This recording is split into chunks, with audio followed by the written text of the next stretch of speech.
കയ്യിൽ പൈസ ഉണ്ടായി കഴിഞ്ഞാലേ സമാധാനം ഉണ്ടാവില്ല. സമാധാനം എല്ലാ സമാധാനം കൂടിയാണ് പോകും കുറേ പൈസ ഉണ്ടായി കഴിഞ്ഞാൽ. ഇങ്ങനെ കേട്ടിട്ടുണ്ടെങ്കിൽ പണ്ടൊക്കെ പഴയ കാലത്തൊക്കെ ആൾക്കാർ പറയും കുറേ പൈസ ഉണ്ടാവാൻ പാടില്ല, പൈസ ഉണ്ടായി കഴിഞ്ഞാൽ എല്ലാ സമാധാനം പോകും, കുറേ പൈസ ഉണ്ടാവുന്നത് ഭയങ്കര കേടാണ് എന്നുള്ളതൊക്കെ പറയും. ഇതെന്താ സംഭവം എന്ന് അറിയാം നിങ്ങൾക്ക്?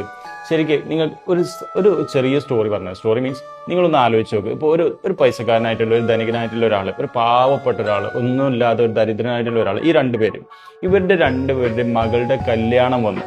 രണ്ടുപേരുടെയും മകളുടെ കല്യാണം വന്നു. ആർക്കാണ് സമാധാനം ഉണ്ടാവുക? ആർക്കാണ് സമാധാനം ഇല്ലാതിരിക്കുക?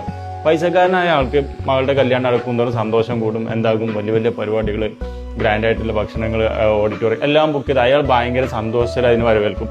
പക്ഷെ ഈ ദരിദ്രനായിട്ടുള്ള ആളോ, അയാൾ ഓരോ ദിവസം അയാൾക്ക് ആദ്യമാണ് എങ്ങനെ എങ്ങനെ എങ്ങനെ ഇത് നടത്തും, എങ്ങനെ ഗോൾഡ് വാങ്ങും, എങ്ങനെ പരിപാടി നടത്തും എന്നുള്ള ചിന്തയാണ്. അപ്പോൾ ഇവിടെ ആർക്കാണ് സമാധാനം ഉണ്ടായത്? ഇനി വേണ്ട, ഇനി വേറൊന്ന്. ഒരു പണക്കാരനായിട്ടുള്ള ആള്, ഒരു ദരിദ്രനായിട്ടുള്ള ആള്, രണ്ടുപേർക്ക് ഒരു വലിയൊരു മാരകമായിട്ടുള്ള ഒരു അസുഖം വന്നു.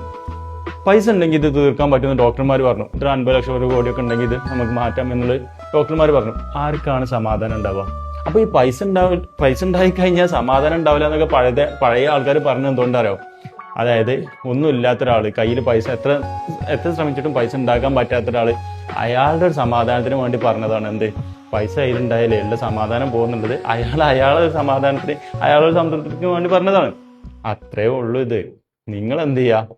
നിങ്ങൾക്ക് നിങ്ങളുടെ ലൈഫിൽ സമാധാനം, സന്തോഷവും നിങ്ങൾക്ക് വേണോ? പൈസക്ക് പൈസ തന്നെ വേണം, അത് മനസ്സിലാക്കുക. പൈസന്റെ കാര്യത്തിൽ പൈസക്ക് പൈസ തന്നെ വേണം. അവിടെ സ്നേഹം കിട്ടിയിട്ടും കാര്യമില്ല, എന്ത് തേങ്ങ കിട്ടിയിട്ടും കാര്യമില്ല. അതുകൊണ്ട് നിങ്ങളുടെ ലൈഫിൽ നിങ്ങൾക്ക് സമ്പാദിക്കാൻ പറ്റുന്നുണ്ടെങ്കിൽ സമ്പാദിച്ചോ.